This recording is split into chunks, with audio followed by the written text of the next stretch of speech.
வணக்கம். பொதிகை செய்திகளுக்காக ரங்கநாதன். தலைப்புச் செய்திகள். ரஃபேல் விமான ஒப்பந்த வழக்கில் பத்திரிகைகளில் வெளியான ஆவணங்களை பயன்படுத்தக்கூடாது என்ற மத்திய அரசின் கோரிக்கையை நிராகரித்தது உச்சநீதிமன்றம்.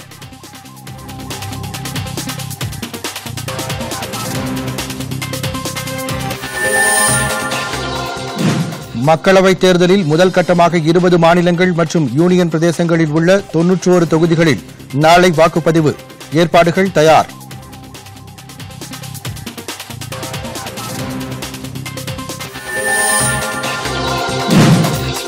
ஜம்மு காஷ்மீர் பிரிவினைவாதிகளுக்கு ஆதரவாக காங்கிரஸ் கட்சி செயல்படுகிறது. பிரதமர் குற்றச்சாட்டு.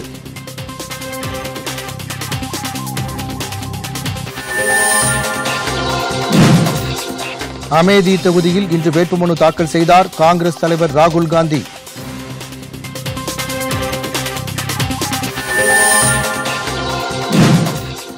திமுக ஆட்சிக்கு வந்தால் ஸ்டெர்லைட் ஆலை நிரந்தரமாக மூடப்படும்.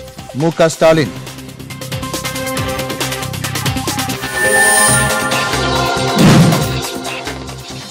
IPL cricket. மும்பையில் இன்று பஞ்சாப் மற்றும் மும்பை அணிகள் மோதல்.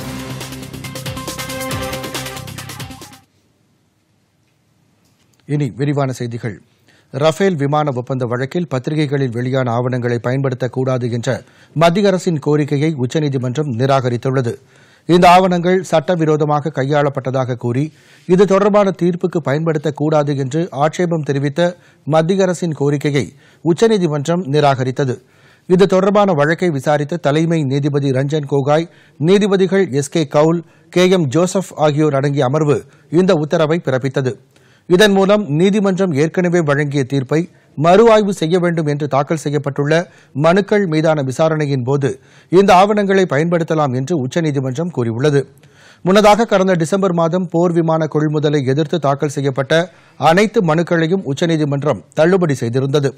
முன்னாள் மத்திய அமைச்சர் யஷ்வந்த் சின்ஹா, வழக்கறிஞர் பிரசாந்த் பூஷன் ஆகியோர் மறு ஆய்வு செய்யக்கோரி மனு தாக்கல் செய்திருந்தனர். மக்களவைத் தேர்தலில் முதல் கட்டமாக 20 மாநிலங்கள் மற்றும் யூனியன் பிரதேசங்களில் உள்ள 91 தொகுதிகளில் நாளை வாக்குப்பதிவு நடைபெறவுள்ளது. மக்களவைத் தேர்தல் 7 கட்டங்களாக நாடு முழுவதும் நடத்தப்பட உள்ளது. முதற்கட்ட வாக்குப்பதிவு ஏப்ரல் 11ஆம் தேதியும், 2ஆம் கட்ட வாக்குப்பதிவு ஏப்ரல் 18ஆம் தேதியும், 3ஆம் கட்ட வாக்குப்பதிவு ஏப்ரல் 23ஆம் தேதியும், 4ஆம் கட்ட வாக்குப்பதிவு ஏப்ரல் 29ஆம் தேதியும், 5ஆம் கட்ட வாக்குப்பதிவு மே மாதம் 6ஆம் தேதியும், 6ஆம் கட்ட வாக்குப்பதிவு மே மாதம் 12ஆம் தேதியும், 7ஆம் கட்ட வாக்குப்பதிவு மே மாதம் 19ஆம் தேதியும் நடைபெற உள்ளன.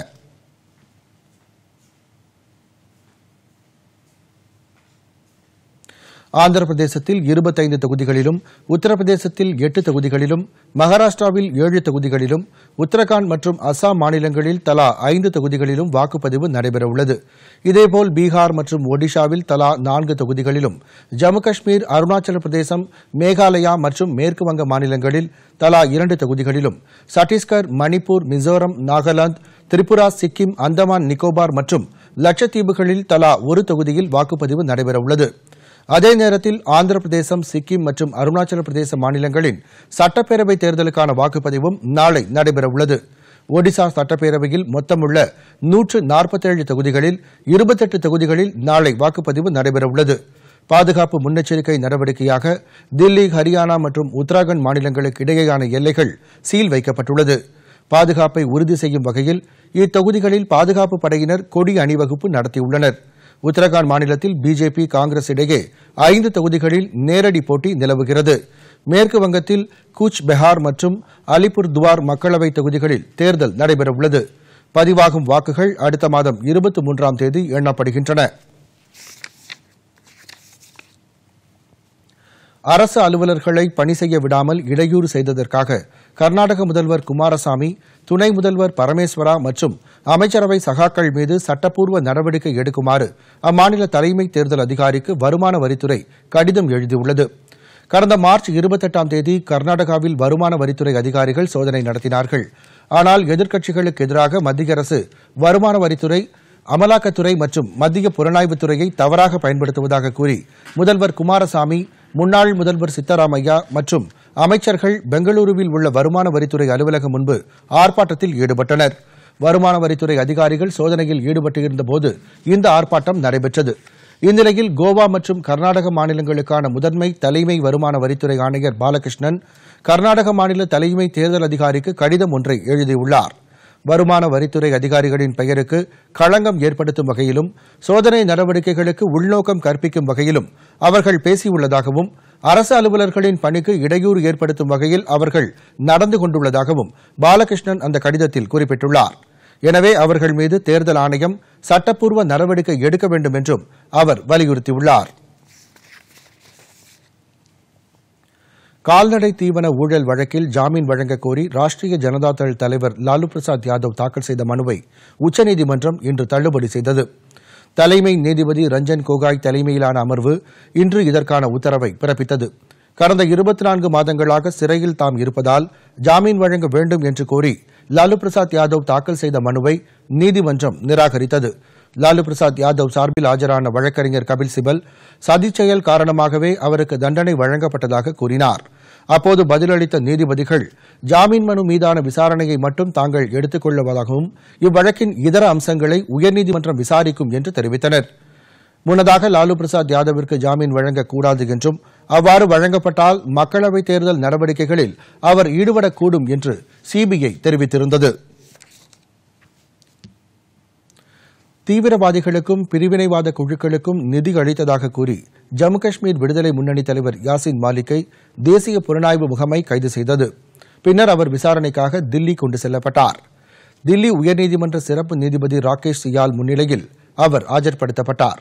1989ஆம் ஆண்டு முன்னாள் உள்துறை அமைச்சர் முஃப்தி முகமது சயீதின் மகளை கடத்தியதற்காகவும் 1990ஆம் ஆண்டு இந்திய விமானப்படையைச் சேர்ந்த 4 வீரர்களை கொன்றதற்காகவும் யாசின் மாலிக் மீது வழக்குகள் பதிவு செய்யப்பட்டது. இவர் ஹிஸ்புல் முஜாஹிதீன், துகத்தாரன் மிலட் மற்றும் லஷ்கர் இ தொய்பா உள்ளிட்ட தீவிரவாத குழுக்களுடன் இவருக்கு தொடர்பு இருப்பதாக குற்றம் சாட்டப்பட்டுள்ளது. இவர் தலைமையிலான ஜம்மு காஷ்மீர் விடுதலை முன்னணி அமைப்பை தடை செய்து கடந்த மாதம் மத்திய அரசு உத்தரவிட்டிருந்தது.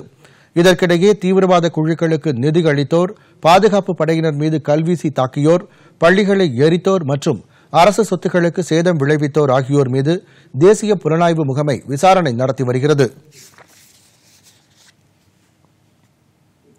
இனி வருவது தேர்தல் செய்திகள்.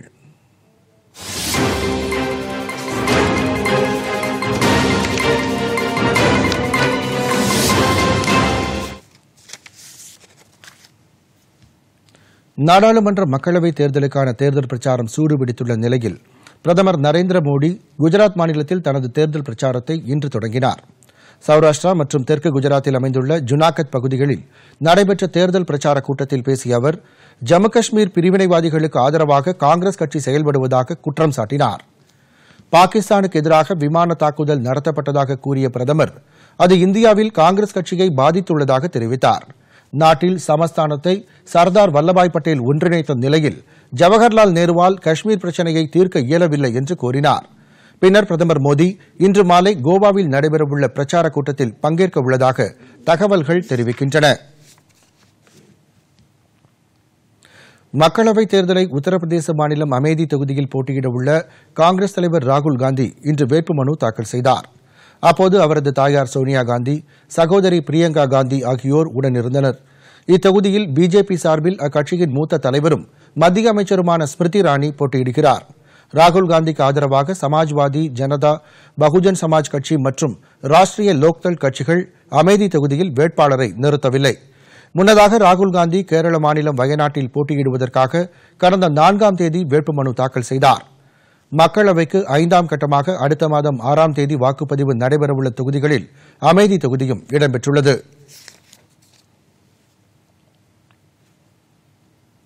மக்களவை 4ஆம் கட்ட தேர்தலுக்கு தாக்கல் செய்யப்பட்டுள்ள மனுக்கள் மீதான பரிசீலனை இன்று மேற்கொள்ளப்படுகிறது. நாடு முழுவதும் 9 மாநிலங்களை உள்ளடக்கிய 71 தொகுதிகளில் 4ஆம் கட்ட தேர்தல் நடைபெறவுள்ளது. வேட்புமனுக்களை திரும்பப் பெற நாளை மறுநாள் கடைசி நாளாகும்.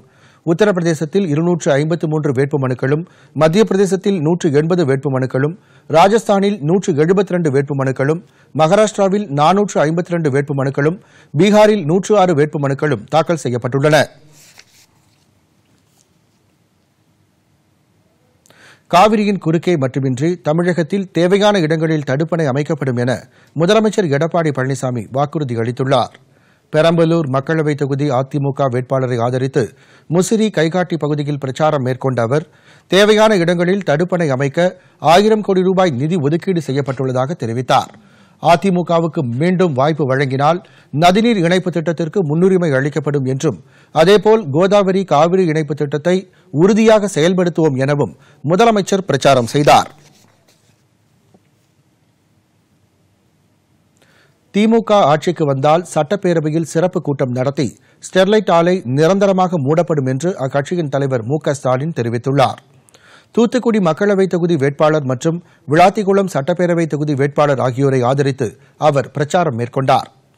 அப்போது பேசிய அவர் துப்பாக்கிச்சூடிற்கு உத்தரவிட்டவர்கள் மீதும் துப்பாக்கிச்சூடு நடத்தியவர்கள் மீதும் உரிய நடவடிக்கை எடுக்கப்படும் என்றும் கூறினார். தூத்துக்குடி மீன்பிடி துறைமுகம் மேம்படுத்தப்படும் என்று கூறிய அவர் அணுமின் திட்டங்கள் மக்கள் அனுமதியுடன் செயல்படுத்தப்பட்டு அங்கு உற்பத்தி செய்யப்படும் மின்சாரம் அந்த மாநிலத்திற்கே வழங்கும் வகையில் சட்ட திருத்தம் கொண்டுவரப்படும் என்றார்.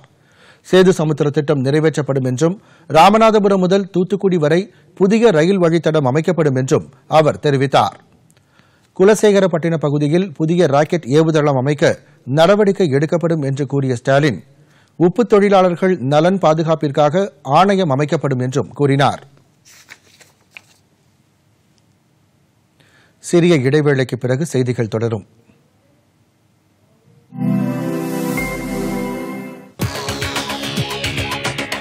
இன்று மாலை 7 மணிக்கு எழும்பூர் அருங்காட்சியக வளாகத்தில் பொதிகை தொலைக்காட்சியின் செய்திப் பிரிவில் மக்கள் வாக்கு 2019 நிகழ்ச்சியின் ஒளிப்பதிவு. பாரதிய ஜனதா கட்சி சார்பில் கே.டி. ராகவன், காங்கிரஸ் கட்சி சார்பில் கோபண்ணா, அஇஅதிமுக சார்பில் வைகை செல்வன், திமுக சார்பில் டி.கே.எஸ். இளங்கோவன், மார்க்சிஸ்ட் கம்யூனிஸ்ட் கட்சியின் மத்திய குழு உறுப்பினர் வாசுகி, இவர்களோடு மூத்த பத்திரிகையாளர் ஐயநாதன் ஆகியோர் பங்கேற்கின்றனர். கட்சி தலைவர்களிடம் உங்கள் கேள்விகளை கேட்டு விளக்கங்களை நேரடியாக பெற ஒரு வாய்ப்பு. தவறாமல் கலந்து கொள்ளுங்கள். மறவாதீர். இன்று மாலை 7 மணிக்கு எழும்பூர் அருங்காட்சியக வளாகத்தில் மக்கள் வாக்கு 2019 ஒளிப்பதிவு நிகழ்ச்சி.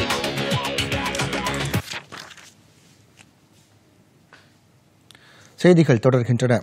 காங்கிரஸ் ஆட்சியில்தான் 90% வறுமை ஒழிக்கப்பட்டது என்றும் நாட்டின் வளர்ச்சிக்கு முக்கிய காரணமே காங்கிரஸ் கட்சிதான் என்றும் மாநில காங்கிரஸ் தலைவர் கே.எஸ். அழகிரி கூறியுள்ளார். சென்னை விமான நிலையத்தில் செய்தியாளர்களிடம் பேசிய அவர் 12ஆம் தேதி தமிழகம் வரும் காங்கிரஸ் தலைவர் ராகுல்காந்தி கிருஷ்ணகிரி, விருதுநகர், சேலம், தேனி உள்ளிட்ட பகுதிகளில் பிரச்சாரம் மேற்கொள்ளவிருக்கிறார் என்று தெரிவித்தார். பண மதிப்பிழப்பு நடவடிக்கை மற்றும் ஜிஎஸ்டி தொடர்பான முரண்பாடுகள் இப்போது சரி செய்யப்படும் என்று பிரதமர் கூறியிருப்பது வேடிக்கையான ஒன்று என்று அவர் குறிப்பிட்டார். மேலும் பிஜேபி தேர்தல் அறிக்கையில் விவசாயிகளுக்கான எந்தவொரு நலத்திட்டங்களும் அறிவிக்கப்படவில்லை என்று கே.எஸ். அழகிரி குற்றம் சாட்டினார். எப்போதும் இல்லாத அளவிற்கு தற்போது வேலை வாய்ப்பின்மை பெருகியுள்ளதாகவும் பொருளாதார நிலை முடங்கியுள்ளதாகவும் இந்திய கம்யூனிஸ்ட் கட்சியின் தேசிய செயலாளர் டி. ராஜா குற்றம் சாட்டியுள்ளார். சென்னை கோடம்பாக்கத்தில் தென்சென்னை நாடாளுமன்ற தொகுதி திமுக வேட்பாளரை ஆதரித்து நடைபெற்ற பிரச்சார பொதுக்கூட்டத்தில் பேசியபோது அவர் இதனை தெரிவித்தார். தமிழக மக்களின் நலனில் முதலமைச்சர் சரியான நடவடிக்கை எடுக்கவில்லை என்றும் தமிழ்நாட்டின் உரிமைகள், நலன்கள் காப்பாற்றப்பட வேண்டும் என்றும் தெரிவித்த டி. ராஜா வரவிருக்கும் தேர்தலில் மக்கள் தங்கள் வாக்குரிமையை தவறாமல் பயன்படுத்த வேண்டும் என்று கேட்டுக் கொண்டார். இந்த பிரச்சாரக் கூட்டத்தில் இந்திய கம்யூனிஸ்ட் கட்சியின் மூத்த தலைவர் நல்லகண்ணு மற்றும் பலர் கலந்து கொண்டனர்.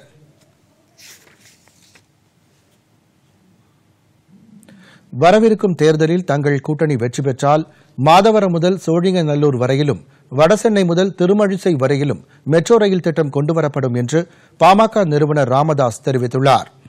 சென்னை சைதாப்பேட்டை பகுதியில் தென்சென்னை நாடாளுமன்ற தொகுதி வேட்பாளரை ஆதரித்து பிரச்சாரம் மேற்கொண்ட அவர் தங்கள் கூட்டணி அறிவித்துள்ள தேர்தல் அறிக்கையின்படி சென்னை மாநகரில் தற்போதுள்ள போக்குவரத்து நெரிசலை கட்டுப்படுத்தும் வகையில் BRTS எனப்படும் விரைவு போக்குவரத்து முறை அறிமுகப்படுத்தப்படும் என்றார்.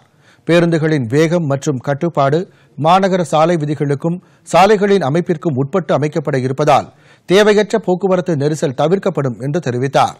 மக்களுக்கான நல்ல பல திட்டங்களை செயல்படுத்தி வரும் இந்த கூட்டணி ஆட்சிக்கு வந்தால் தமிழக மக்களின் வாழ்வாதாரம் மேம்படும் என்றும் ராமதாஸ் குறிப்பிட்டார். தமிழகத்தில் மிக பழமையான தொழிலான நெசவு தொழிலுக்கு ஜிஎஸ்டி வரி அமல்படுத்தப்பட்டதன் மூலம் மக்களின் வாழ்வாதாரம் பாதிக்கப்பட்டுள்ளது என்று மதிமுக பொதுச் செயலாளர் வைகோ தெரிவித்துள்ளார். நாமக்கல் மாவட்டம் குமாரபாளையம், பள்ளிப்பாளையம், கொக்கராயன்பேட்டை உள்ளிட்ட பகுதிகளில் திமுக வேட்பாளரை ஆதரித்து பிரச்சாரம் மேற்கொண்ட அவர், தமிழகத்தில் தொழில்துறை வளர்ச்சிக்கு அஇஅதிமுக அரசு தேவையான முக்கியத்துவம் கொடுக்காததால் அந்த துறையில் முதலீடுகள் குறைந்து பிற மாநிலங்களுக்கு தொழிற்சாலைகள் இடம்பெயர்ந்து விட்டதாக கூறினார். வேலைவாய்ப்பின்மை, நீட் தேர்வு பிரச்சினை, மதிப்பெண்கள் மற்றும் துணைவேந்தர் நியமன ஊழல் போன்றவற்றால் தற்போதைய ஆட்சியின் மீது மக்கள் நம்பிக்கை இழந்திருப்பதாக வைகோ குறிப்பிட்டார்.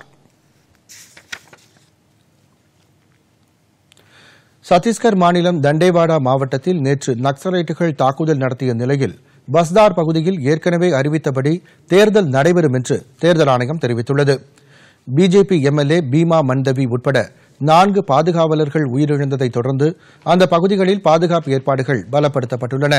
மாவட்ட ஆட்சியர்கள் மற்றும் காவல்துறை உயர் அதிகாரிகளுடன் கலந்து ஆலோசித்த பின்னர் அம்மாநில தலைமை தேர்தல் அதிகாரி இந்த அறிவிப்பினை வெளியிட்டார்.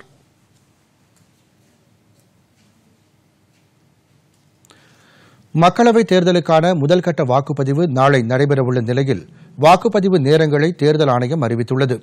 அதன்படி உத்தரப்பிரதேசம், ஜம்மு காஷ்மீர், மேற்கு வங்கம், அந்தமான் நிக்கோபார், லட்சத்தீவுகள் ஆகிய மாநிலங்களில் காலை 7 மணிக்கு வாக்குப்பதிவு தொடங்கி மாலை 6 மணி வரையிலும், உத்தரகாண்ட், அசாம், அருணாச்சல பிரதேசம், மிசோரம், சிக்கிம் மற்றும் மேற்கு திரிபுரா ஆகிய பகுதிகளில் காலை 7 மணிக்கு தொடங்கி மாலை 5 மணி வரையிலும் வாக்குப்பதிவு நடைபெறும் என அறிவிக்கப்பட்டுள்ளது. இதேபோன்று மணிப்பூர், நாகாலாந்து, மேகாலயா ஆகிய மாநிலங்களில் காலை 7 மணிக்கு தொடங்கி மாலை 4 மணி வரை வாக்குப்பதிவு நடைபெறும் என தேர்தல் ஆணையம் அறிவித்துள்ளது.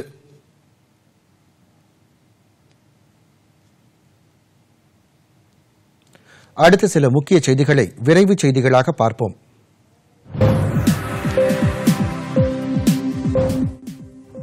பிரதமர் மோடியின் வாழ்க்கையை மையமாக வைத்து ஓமங் குமார் இயக்கத்தில் விவேக் ஓபராய் நடிப்பில் வெளிவரவுள்ள PM நரேந்திர மோடி திரைப்படத்திற்கு மத்திய திரைப்பட தணிக்கை வாரியம் தணிக்கை சான்றிதழை வழங்கியுள்ளது. நாளை முதற்கட்ட தேர்தல் நடைபெறவுள்ள நிலையில் இத்திரைப்படத்திற்கு சான்றிதழை மத்திய திரைப்பட தணிக்கை வாரியம் வழங்கியுள்ளது. முன்னதாக இத்திரைப்படத்திற்கு எதிரான கோரிக்கைகளை உச்சநீதிமன்றம் நிராகரித்த நிலையில் தற்போது இத்திரைப்படம் திட்டமிட்டபடி நாளை வெளியிடப்படும் என தயாரிப்பாளர் தெரிவித்துள்ளார். திபெத்திய ஆன்மீக தலைவர் தலாய் லாமாவுக்கு நேற்று உடல்நலக்குறைவு ஏற்பட்டதை அடுத்து அவருக்கு மருத்துவ பரிசோதனை மேற்கொள்ளப்பட்டது. 83 வயதான தலாய் லாமா உடனடியாக மருத்துவமனையில் சேர்க்கப்பட்டார். 2 நாட்கள் அவர் மருத்துவமனையில் அனுமதிக்கப்பட வேண்டும் என்று மருத்துவர்கள் கூறினர். புதுதில்லியில் நடைபெற்ற ஆன்மீக கருத்தரங்கில் கலந்து கொண்டு திரும்பியபோது அவருக்கு இந்த உடல்நலக்குறைவு ஏற்பட்டது. இந்திய கடற்படையின் புதிய தலைமை தளபதியாக துணை அட்மிரல் கரம்வீர் சிங் நியமிக்கப்பட்டதற்கு எதிராக பாதுகாப்பு படையினர் குறைதீர்ப்பு தீர்ப்பாயத்தில் துணை அட்மிரல் பிமல் வர்மா தாக்கல் செய்த மனுவை திரும்பப் பெற்றுள்ளார். கடற்படை தளபதியாக பதவி வகித்து வரும் சுனில் லம்பா ஓய்வு பெறவுள்ள நிலையில் புதிய தளபதியாக கரம்வீர் சிங் நியமிக்கப்பட்டார். இவரது நியமனம் பணிமூப்பு அடிப்படையில் வழங்கப்படவில்லை என குற்றம் சாட்டி கரம்வீர் சிங் நியமனத்தை பிமல் வர்மா எதிர்த்து மனு தாக்கல் செய்தார். இந்நிலையில் அவரது கோரிக்கை தொடர்பாக முதலில் துறை ரீதியான தீர்வை காணுமாறும், அதில் திருப்திகரமான முடிவு ஏற்படாவிட்டால் தீர்ப்பாயத்தை மீண்டும் நாடலாம் என தீர்ப்பாய நீதிபதிகள் கூறியதால் தனது மனுவை பிமல் வர்மா திரும்பப் பெற்றார். தருமபுரி மக்களவைத் தேர்தலில் பயன்படுத்தப்படவுள்ள மின்னணு வாக்குப்பதிவு இயந்திரங்களில் வேட்பாளர்கள் பெயர் மற்றும் சின்னங்கள் பொருத்தும் பணிகள் நடைபெற்று வருகின்றன. தருமபுரி, பெண்ணாகரம், பாலக்கோடு, அரூர் மற்றும் பாப்பிரெட்டிப்பட்டி ஆகிய தொகுதிகளில் நடைபெற்று வரும் இந்த பணிகளை மாவட்ட ஆட்சியரும் தேர்தல் அலுவலருமான மலர்விழி தொடங்கி வைத்தார். தருமபுரி மாவட்டத்தில் 53 இடங்களில் அமைக்கப்பட்டுள்ள வாக்குச்சாவடிகளில் தேர்தல் வாக்குப்பதிவுகளை இணையத்தின் மூலமாக நேரடியாக ஒளிபரப்பப்படும் என்றும் அவர் தெரிவித்தார்.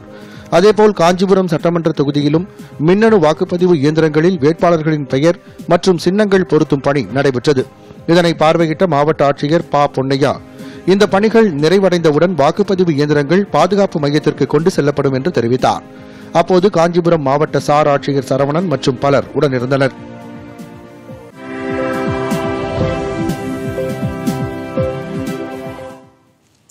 அடுத்து வருவது உலகச் செய்திகள்.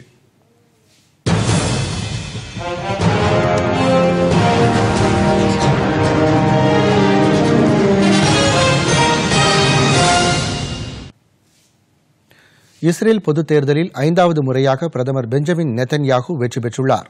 96% வாக்குகள் எண்ணப்பட்டுள்ள நிலையில் நெதன்யாகுவின் லிக்விட் கட்சி கூட்டணி 37 தொகுதிகளில் வெற்றி பெற்றுள்ளது.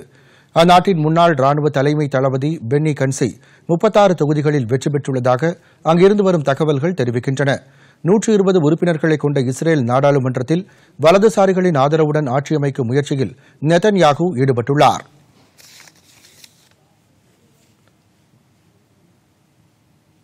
லிபியாவில் ஏற்பட்டுள்ள பதற்றமான சூழ்நிலை குறித்து விவாதிப்பதற்காக ஐநா பாதுகாப்பு சபையின் அவசர கூட்டம் இன்று நடைபெறவுள்ளது. எண்ணெய் வளமிக்க லிபியா நாட்டில் சர்வாதிகாரியாக இருந்த முகமது கடாபியின் வீழ்ச்சிக்கு பிறகு நேட்டோ அமைப்பு நாடுகளின் ஆதரவுடன் ஆட்சி நடைபெற்று வருகிறது. இருப்பினும் அங்கு அதிகார போட்டி இன்னும் முடிவுக்கு வரவில்லை. கிளர்ச்சிப் படைகள் தலைநகர் திரிபோலியை கைப்பற்ற கடந்த சில நாட்களாக கடுமையாக சண்டையிட்டு வருகின்றன. இதனால் அங்கு அமைதி பாதுகாப்பு பணியில் ஈடுபட்டு வந்த சர்வதேச படைகள் இடமாற்றம் செய்யப்பட்டுள்ளன. தலைநகர் திரிபோலியை விட்டு ஏராளமான பொதுமக்கள் வெளியேற்றப்பட்டு வருகின்றனர். அங்குள்ள அகதிகள் முகாமில் தங்க வைக்கப்பட்டுள்ள 150 பேரையும் ஐநா அதிகாரிகள் பாதுகாப்பான இடங்களுக்கு மாற்றியுள்ளனர். லிபியாவில் அதிபர் தேர்தலை நடத்துவதற்காக வருகின்ற ஞாயிற்றுக்கிழமை அன்று கூட்டப்பட இருந்த தேசிய மாநாடும் ஒத்திவைக்கப்பட்டுள்ளது. துப்பாக்கிச் சூட்டிற்கும் குண்டுவீச்சிற்கும் மத்தியில் தேர்தல் பற்றி விவாதிக்க மக்களை மாநாட்டிற்கு அழைப்பதில் அர்த்தமில்லை என்று ஐநா தூதர் கசான் சலாமே தெரிவித்துள்ளார். இந்நிலையில் லிபியா விவகாரம் குறித்து விவாதிப்பதற்காக ஐநா பாதுகாப்பு சபையின் அவசர கூட்டம் இன்று நடைபெறவுள்ளது. இந்த கூட்டத்தில் லிபியா விவகாரம் தொடர்பாக பல ரகசிய ஆலோசனைகள் நடத்தப்பட உள்ளன. ஐரோப்பிய யூனியனிலிருந்து பிரிட்டன் வெளியேறும் பிரெக்சிட் நடவடிக்கையை ஜூன் 30ஆம் தேதி வரை தள்ளி வைப்பது தொடர்பாக பிரிட்டன் பிரதமர் தெரசா மே ஐரோப்பிய யூனியன் தலைவர்களை நேரில் சந்தித்து பேசி வருகிறார். பிரெக்சிட் விவகாரத்தில் பிரிட்டன் நாடாளுமன்ற உறுப்பினர்களிடையே ஒருமித்த கருத்து ஏற்படாததால் இது தொடர்பான மசோதா தொடர்ந்து தோல்வியை சந்தித்து வருகிறது. பிரெக்சிட் நடவடிக்கைக்கு விதிக்கப்பட்டுள்ள காலக்கெடு ஏப்ரல் 12ஆம் தேதியுடன் முடிவடைவதால் மேலும் கால அவகாசம் கோர முடிவு செய்யப்பட்டுள்ளது. இது தொடர்பாக பிரிட்டன் பிரதமர் தெரசா மே ஐரோப்பிய யூனியன் தலைவர்களை நேரில் சந்தித்து கால அவகாசம் கோரி வருகிறார். நேற்று ஜெர்மன் சான்சலர் ஏஞ்சலா மெர்க்கலை பெர்லினில் அவர் சந்தித்து பேசினார். பிரான்ஸ் அதிபர் இமானுவேல் மேக்ரானையும் அவர் சந்தித்து பேச இருக்கிறார். பிரிட்டனின் இந்த கோரிக்கை குறித்து விவாதிப்பதற்காக ஐரோப்பிய யூனியன் தலைவர்கள் நாளை பிரசல்ஸ் நகரில் கூட உள்ளனர். தொடர்வது வணிகச் செய்திகள்.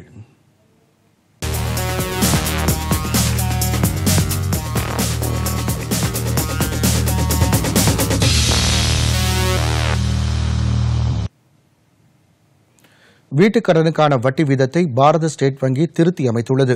அதன்படி 30 லட்சம் ரூபாய் வரையிலான வீட்டுக்கடன் வட்டி வீதம் 8.9%லிருந்து 8.6%ஆக குறைக்கப்பட்டுள்ளது. கடனுக்கான வட்டி வீதமும் 5 அடிப்படை புள்ளிகள் குறைக்கப்பட்டுள்ளது. இதுகுறித்து பாரத ஸ்டேட் வங்கி வெளியிட்டுள்ள அறிக்கையில் பொதுக்கடனான வட்டி வீதம் 8.55%லிருந்து 8.50%ஆக குறைக்கப்பட்டுள்ளதாக தெரிவிக்கப்பட்டுள்ளது. கடந்த 17 மாதங்களில் முதன்முறையாக இந்த வட்டி வீத குறைப்பை பாரத ஸ்டேட் வங்கி அறிவித்துள்ளது. பங்குச் சந்தைகள் இன்று இறக்கத்துடன் தொடங்கின. மும்பை பங்குச்சந்தை சென்செக்ஸ் வர்த்தக நேர தொடக்கத்தில் 93 புள்ளிகள் குறைந்து 38,845 புள்ளிகளாக இருந்தது. தற்போது 207 புள்ளிகள் குறைந்து 38,737 புள்ளிகளாக உள்ளது. தேசிய பங்குச்சந்தையான நிப்டியும் 49 புள்ளிகள் குறைந்து 11,622 புள்ளிகளாக இருந்தது. அமெரிக்க டாலருக்கு நிகரான இந்திய ரூபாயின் மதிப்பு 14 காசு அதிகரித்து 69 ரூபாய் 14 காசாக உள்ளது. சென்னையில் இன்று ஆபரண தங்கத்தின் விலை சவரன் ஒன்றிற்கு 24,376 ரூபாயாக உள்ளது. 1 கிராம் தங்கத்தின் விலை 3,047 ரூபாய்க்கு விற்பனையாகிறது. வெள்ளியின் விலை 1 கிலோ 40,600 ரூபாய்க்கும் 1 கிராம் 40 ரூபாய் 60 காசுக்கும் விற்பனையாகிறது. சென்னையில் 1 லிட்டர் பெட்ரோல் விலை 75 ரூபாய் 56 காசாகவும் டீசல் விலை 69 ரூபாய் 80 காசாகவும் உள்ளது. இனி வருவது விளையாட்டுச் செய்திகள்.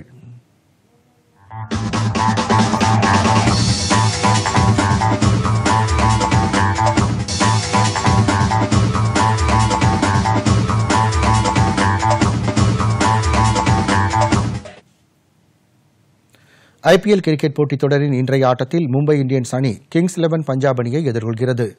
மும்பை வான்கடே மைதானத்தில் இரவு 8 மணிக்கு இந்த ஆட்டம் தொடங்குகிறது. இந்த இரு அணிகளும் ஏற்கனவே மொஹாலியில் மோதிய நிலையில் அந்த ஆட்டத்தில் 8 விக்கெட் வித்தியாசத்தில் மும்பை அணியை பஞ்சாப் அணி வீழ்த்தியது. இந்நிலையில் கிங்ஸ் 11 பஞ்சாப் அணியை வெல்ல வேண்டும் என்ற முனைப்போடு மும்பை இந்தியன்ஸ் அணி இன்று களம் காண உள்ளது. புள்ளிப்பட்டியலில் சென்னை அணி இதுவரை 6 போட்டிகளில் விளையாடி 5 ஆட்டங்களில் வெற்றி பெற்று முன்னிலை வகிக்கிறது. கொல்கத்தா அணி 2வது இடத்திலும் பஞ்சாப் அணி 3ஆம் இடத்திலும் உள்ளன. முறையே ஹைதராபாத் மற்றும் மும்பை அணிகள் 4 மற்றும் 5ஆம் இடத்தில் உள்ளன. ஆசிய குண்டு எறிதல் போட்டியில் சாம்பியன் பட்டம் வென்ற இந்திய வீராங்கனை மன்பிரீத் கவுர் ஊக்கமருந்து தடை சோதனை முடிவுகளை மறைத்ததால் 4 ஆண்டுகள் தடை விதித்து தேசிய ஊக்கமருந்து தடுப்பு ஆணையமான நாடா உத்தரவிட்டுள்ளது. கடந்த 2017ஆம் ஆண்டு ஒடிசா மாநிலம் புவனேஸ்வரில் நடைபெற்ற ஆசிய தடகள போட்டி குண்டு எறிதலில் மன்பிரீத் கவுர் தங்கம் வென்றார். மேலும் இந்த போட்டியில் புதிய தேசிய சாதனையையும் அவர் நிகழ்த்தியிருந்தார். இதேபோன்று ஆசிய கிராண்ட் ஃப்ரீ, ஃபெடரேஷன் கோப்பை, மாநிலங்கள் இடையேயான தடகள சாம்பியன் போட்டி என 4லும் தங்கம் வென்றுள்ளார். இந்நிலையில் 2017இல் ஊக்கமருந்து பயன்படுத்தியது தொடர்பாக அவருக்கு நடத்தப்பட்ட 4 சோதனையின் முடிவுகளை அவர் மறைத்தார் என புகார் எழுந்தது. மேலும் அந்த சோதனையில் தடை செய்யப்பட்ட ஊக்கமருந்துகளை மன்பிரீத் கவுர் பயன்படுத்தியது உறுதியானது. இதனையடுத்து அவர் 4 ஆண்டுகளில் எந்தவித போட்டிகளிலும் பங்கேற்கக்கூடாது என தடை விதித்திருப்பதோடு அவர் வென்ற தங்கப் பதக்கமும் பறிக்கப்பட உள்ளது. இனி வருவது வானிலை.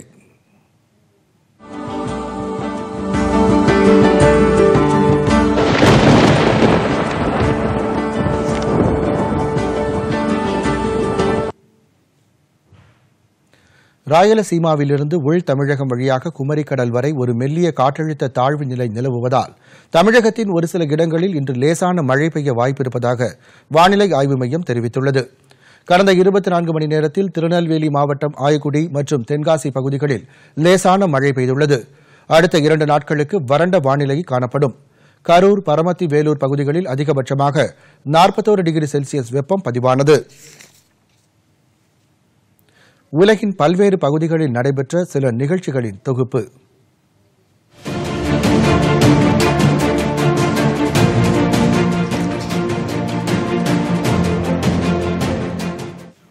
உலகின் அதிவேக கார் பந்தயமான கிராண்ட் பிரிக்ஸ் போட்டிகளில் 1000வது பந்தயம் சீனாவின் ஷாங்காய் மாகாணத்தில் இன்னும் சில தினங்களில் நடைபெறவுள்ளது. உலகின் ஃபார்முலா 1 கார் பந்தயங்கள் பல உலக சாம்பியன்களை உருவாக்கியுள்ளது. இவற்றின் வரலாறே மிகவும் சுவாரஸ்யமானது.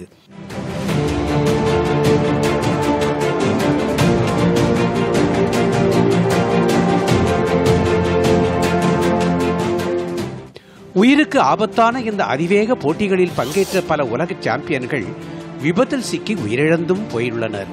இருப்பினும் இந்த சாகச பந்தயத்தின் சுவாரஸ்யம் என்றளவிற்கும் குறையவில்லை. கிராண்ட் பிரிக்ஸ் பந்தயத்தின் 1000வது போட்டியை முன்னிட்டு ஷாங்காய் நகரில் உற்சாகம் கரைபுரண்டு ஓடுகிறது.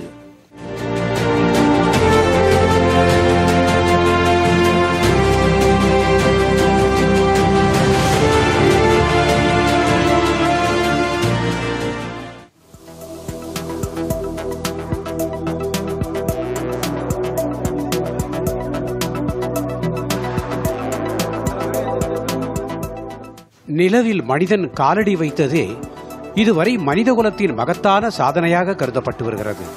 அதன்பின் மனிதன் விண்வெளிக்கு சென்று வருவது வழக்கமாகி போனது. இதில் அடுத்த கட்டமாக மனிதர்களை வர்த்தக ரீதியாக விண்வெளிக்கு கொண்டு செல்வதும் சாத்தியமாக உள்ளது. 2004ஆம் ஆண்டிலிருந்து ஏராளமானோர் கோடி கணக்கில் பணம் செலுத்தி விண்வெளி பயணத்திற்காக விண்ணப்பித்துள்ளனர். இதன்படி விண்வெளிக்கு செல்லும் முதல் பயணி என்ற பெருமையை அமெரிக்காவின் கொலரடோ மாகாணத்தைச் சேர்ந்த பெத் மோசஸ் என்ற இளம் பெண் பெற்றுள்ளார். நேற்று அவர் விண்வெளி பயணங்களை எளிதாக்கும் ராக்கெட் விமானத்தில் பயணம் செய்ததன் மூலம் இந்த அங்கீகாரம் கிடைத்துள்ளது.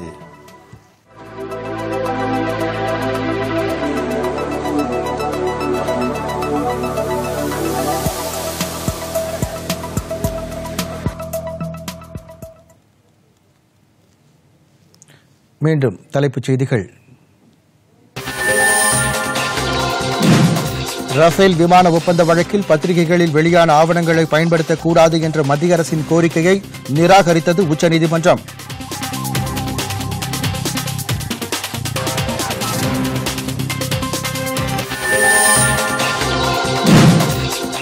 மக்களவைத் தேர்தலில் முதல் கட்டமாக 20 மாநிலங்கள் மற்றும் யூனியன் பிரதேசங்களில் உள்ள 91 தொகுதிகளில் நாளை வாக்குப்பதிவு. ஏற்பாடுகள் தயார்.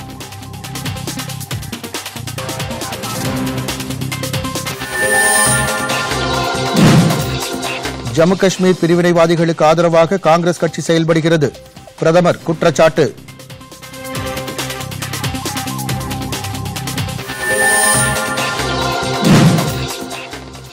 அமேதி தொகுதியில் இன்று வேட்புமனு தாக்கல் செய்தார் காங்கிரஸ் தலைவர் ராகுல் காந்தி.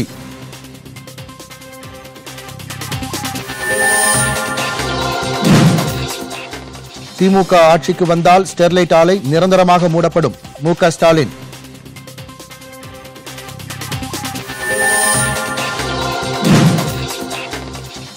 ஐபிஎல் கிரிக்கெட் மும்பையில் இன்று பஞ்சாப் மற்றும் மும்பை அணிகள் மோதல். பொதிகை செய்திகளை யூடியூபில் தமிழ் நியூஸ் தூர்தர்ஷன் என்ற சேனலிலும், ட்விட்டரில் Tamil news Doordarshan @DD news Chennai என்ற பக்கத்திலும் காணலாம். இத்துடன் இந்த செய்தி அறிக்கை நிறைவடைந்தது. மீண்டும் செய்திகள் மாலை 6 மணிக்கு. வணக்கம்.